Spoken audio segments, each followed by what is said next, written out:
तो hello and welcome to daily analysis video. तो चलिए समझते हैं कि आज मार्केट ने मॉर्निंग में किस तरीके से काम किया हुआ है। एसएल हंटिंग के अकॉर्डिंग मैंने अपना पोजीशन जो है कहाँ पे एग्जीक्यूट किया हुआ है और उसका लॉजिक भी डिटेल में समझते हैं। So without wasting any time let's get started.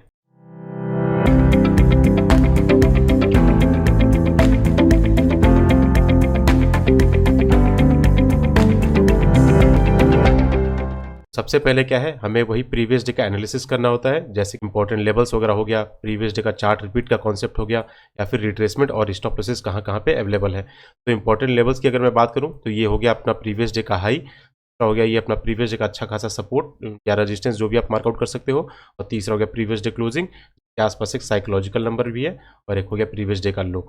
ठीक है, ये चार लेवल हमने मार्कआउट कर लिया। अब उसके बाद हम देखेंगे कि मार्केट में स्टॉप लॉसेस या फिर पेंडिंग रिट्रेसमेंट कहाँ पे है। तो मार्केट ऊपर से नीचे आया हुआ है, देन करेक्शन कर दिया है, अपर के सेलर यहाँ पे निकल गए होंगे, देन मार्केट नीचे आया हुआ है, और ये साइडवेज वगैरह में मार्केट नीचे आने के बाद ये करेक्शन किया होगा तो यहाँ का भी सेलर निकल गए। मतलब अभी जो सिर्फ सेलर वगैरह बैठे होंगे यहाँ पे बैठे होंगे, मार्केट ने हल्का फुल्का करेक्शन किया हुआ है, और कुछ प्लेयर होंगे बीटीएसटी वाले जो प्रीवियस डे क्लोजिंग पे बैठे होंगे।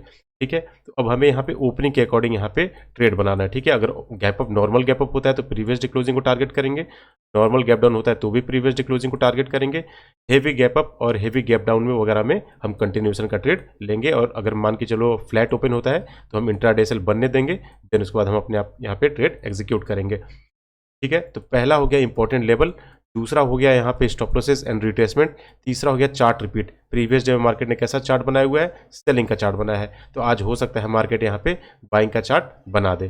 ठीक है, चौथा में आपको देखना है कि आज मार्केट ने ओपनिंग कैसा किया हुआ है। तो ये ओपनिंग आप यहाँ पे देखोगे तो ऑलमोस्ट जो है 180 अप्रॉक्स मान के चलो 200 पॉइंट का गैप अप ओपन है। ठीक है, निफ्टी बैंक निफ्टी में तो इसको हम हेवी गैप अप कंसीडर कर सकते हैं। ठीक है, नहीं भी अगर आप कर सकते हो कि आपको लग रहा है कि नहीं प्रिसाइजली बहुत काम करते हो कि इस पॉइंट से अगर इस पॉइंट पे मानूं तो मान के चलो 126 पॉइंट है तो भी कोई इशू नहीं है। इसमें सिंपली करना क्या है, वो अपने को नॉर्मल गैप अप ओपन हुआ है तो नॉर्मल गैप अप में हमें क्या है, प्रीवियस डे क्लोजिंग वगैरह को टारगेट करना है। ठीक है, प्रीवियस डे क्लोजिंग को टारगेट करेंगे, लेकिन सेटअप क्या यूज होना चाहिए, फर्स्ट कैंडल का हाई लो इस तरीके से मार्कआउट करना है, और उसके बाद फिर यहाँ पे आप देखना है कि मार्केट ने कैसे कैंडल बनाया हुआ है, इंपल्सिव गया हुआ है, करेक्शन करने इस जोन में आया है, तो आपको यहाँ पे कॉल सेट का ट्रेड एग्जीक्यूट कर सकते हो। बट इन केस आपने इस कैंडल पे यहाँ पे ट्रेड अगर बनाया हुआ है तो आपको यहाँ पे स्टॉप लॉस लेके बाहर निकल जाना है डिसिप्लिन के साथ।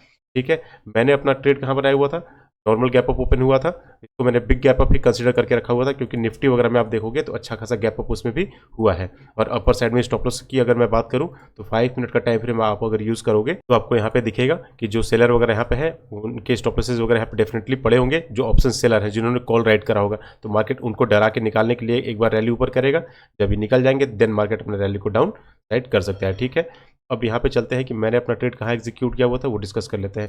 मार्केट ने एक रेड कैंडल बनाया हुआ था, सिंपली मैंने इसमें फीबो हंटर सेटअप लगाया, और उसके बाद फिर मार्केट जैसे ही करेक्शन करने इस जोन में आया, मैंने अपना एक ट्रेड यहीं पे, ये मेरा फीबो हंटर का जोन था, इसमें मैं सिंपली बॉटम से टॉप तक इस तरीके से लगा के रखा हुआ था। मार्केट जैसे ही इस जोन में आया मैंने सिंपली यहाँ पे इसी कैंडल पे यहाँ पे अपना ट्रेड एग्जीक्यूट किया, और टारगेट सिंपली मैंने फीबो का एक्सटेंडेड जोन तक यहाँ पे लगा दिया। ठीक है, टारगेट के लिए सिंपली आप फीबो को आप रिवर्स मोड में भी लगा सकते हो, 1.618 का लेवल है, अगर आप वो देखोगे टॉप से बॉटम आप जब लगाओगे तो आपको ये लेवल निकल के आएगा। ठीक है, मैंने इसके अकॉर्डिंग यहाँ पे टारगेट सेट करके रखा हुआ था। तो चलते हैं प्रीमियम के चार्ट पे, वहाँ समझते हैं। तो आप देखोगे यहाँ पे मैंने 44,400 की कॉल पे काम किया हुआ था, और मार्केट जैसे इंपल्सिव जाने के बाद करेक्शन वगैरह इस जोन में आया तो मैंने यहाँ पे स्पॉट चार्ट को देखते हुए एक एंट्री, स्नाइपर एंट्री एकदम बॉटम पे मैंने बनाया, और मार्केट जब यहाँ से ऊपर जाने लगा तो एक्जैक्टली आप देखोगे एकदम टॉप पे मैंने यहाँ पे सेल किया हुआ है। अगर इसका प्राइस भी आप देखोगे तो मार्केट 403 का हाई लगाया है, और मैंने 400 पे ऑलमोस्ट इसको सेल किया हुआ है। ठीक है, और उसके बाद 60 क्वांटिटी में मैंने यहाँ पे काम किया हुआ था। मार्केट जब टॉप पे गया तो मैंने यहाँ पे 45 क्वांटिटी को एग्जिट कर दिया, और 15 क्वांटिटी को होल्ड करके रखा कि एक आध स्पाइक और अगर पड़ेगा तो फिर मैं यहाँ पे कुछ बोनस पॉइंट वगैरह लेके मार्केट से निकल जाऊंगा। बट मार्केट ने रिजेक्शन दिखाने लगा तो मैं यहाँ पे पोजीशन काट के बर्फ करके पोजीशन से बाहर निकल गया। ठीक है, ऑर्डर बुक अगर आप देखोगे तो यहाँ आपको ये देखने के लिए मिलेगा कि 60 क्वांटिटी में मैंने काम किया हुआ था, 400 पे जब मुझे 80 पॉइंट यहाँ पे कंप्लीट मिलने लगे तो मैंने अपना मेजर जो क्वांटिटी था उसको एग्जिट कर दिया, और बाकी कुछ क्वांटिटी को मार्केट जैसे वहाँ से रिवर्स होने लगा तो उसको मैंने एग्जिट कर दिया। अब हम बात कर लेते हैं कुछ लर्निंग वगैरह पे। ठीक है, मैंने जैसे सारे लोगों को ये बता के रखा हुआ है कि प्रीवियस डे का एनालिसिस आपको करना बहुत जरूरी है कि मार्केट ने प्रीवियस में किसको टारगेट किया हुआ है। चार्ट रिपीट का कॉन्सेप्ट मार्केट में आप यूज कर सकते हो। ओपनिंग वगैरह का अगर मैं बात करूं तो आपको सिंपली यहाँ पे देखने के लिए मिलेगा कि अगर बिग गैप अप ओपन होता है तो हमें कंटिन्यूएशन का ही ट्रेड लेना होता है। ठीक है, नॉर्मल गैप अप होगा तो हमें प्रीवियस डे क्लोजिंग, और नॉर्मल गैप डाउन में प्रीवियस डे क्लोजिंग को टारगेट करना है। तो यहाँ पे अगर मैं निफ्टी का भी चार्ट दिखाऊंगा आपको, आप देखोगे यहाँ पे कितना पॉइंट का गैप अप ओपन हुआ है। अगर मोर देन 100 पॉइंट है तो आप इसको मान सकते हो कि बिग गैप अप है, बट अगर उससे कम है तो यहाँ पे आप इसको नॉर्मल गैप अप मान के और पुट का ट्रेड बना सकते हो। ठीक है, पुट का ट्रेड बनाने के लिए सिंपली आपको पैरेलल वॉचिंग भी करना है। आप इस तरीके से बॉक्स बनाओ और सिंपली अगर इंपल्सिव ब्रेकआउट होता है डे हाई का तो रिवर्सल आने के चांसेस है, तो आपको पुट का ट्रेड इसको देखते हुए पैरेलल वॉचिंग और निफ्टी बैंक निफ्टी में मल्टीपल कन्फर्मेशन के साथ आप यहाँ पर पुट का भी ट्रेड बना सकते हो। और अगर मान के चलो आप अपने कंटिन्यूशन का ट्रेड बनाना था, तो इंपल्सिव मार्केट गया था, करेक्शन जोन में आया, आप यहाँ पे ट्रेड बनाते, आपका एग्जिट यहीं पे हो जाना चाहिए था। ठीक है, आप अगर यहाँ पे टारगेट लगाओगे तो मार्केट वहाँ तक नहीं जाएगा। क्यों? क्योंकि मार्केट का डे हाई यहाँ पे है, इंपॉर्टेंट लेवल अगर ब्रेकआउट होता है तो रिवर्सल आने के चांस होते हैं।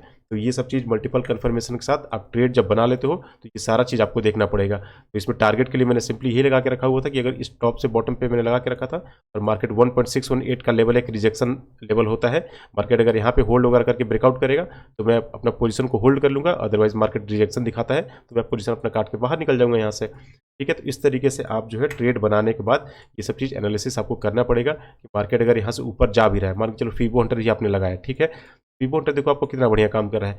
मार्केट यहाँ से इंपल्सिव गया, करेक्शन जोन में आया, आप यहाँ पे कॉल साइड का ट्रेड बनाते तो आपको ये टारगेट मिलता, और आपने अगर पुट का ट्रेड बनाना है तो आप यहाँ पे सिंपली जैसे ही फीबो जोन में मार्केट आया है यहीं पे आप क्या करो, फर्स्ट ट्रेड कैंडल पे ही एक ये ट्रेड तो बनाना ही आपको, तो कोई ना कोई बहाना आपको चाहिए ट्रेड बनाने के लिए।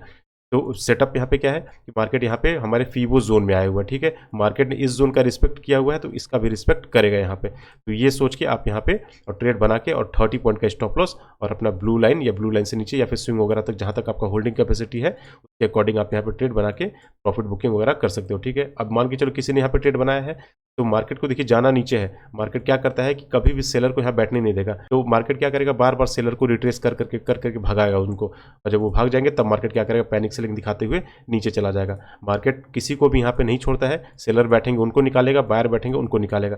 मार्केट प्रॉपर रिट्रेसमेंट करते हुए डाउन साइड चलता है या अप साइड चलता है, ऐसा कभी नहीं होगा। बहुत रेयर चांस होता है कि मार्केट फ्री फॉल ऐसे कर जाए। तो यहाँ पे आपने अगर ट्रेड बनाया हुआ है तो आइदर या तो स्टॉप लॉस ले लो या तो फिर टारगेट ले लो। ठीक है, या फिर रिस्क रिवार्ड के अकॉर्डिंग आपको बैठना है, इमोशनल ट्रेडिंग नहीं करना है, फोमो में कहीं पे भी एंट्री नहीं बनाना है। मान के चलो यहाँ पे आपने ट्रेड नहीं बनाया, दोबारा अगर मार्केट इस जोन में यहाँ पे आया हुआ है तो आप यहाँ ट्रेड ना बना के आप यहाँ पे भी ट्रेड बना सकते हो, और सिंपली में टारगेट के लिए आप क्या कर सकते हो, स्विंग लो से हाई आप लगा दो इस तरीके से, और ये हो गया आपका टारगेट। और स्टॉप लॉस जो है ये स्विंग हाई तक भी आप रख सकते हो या फिर स्विंग वगैरह से थोड़ा नीचे भी रखोगे।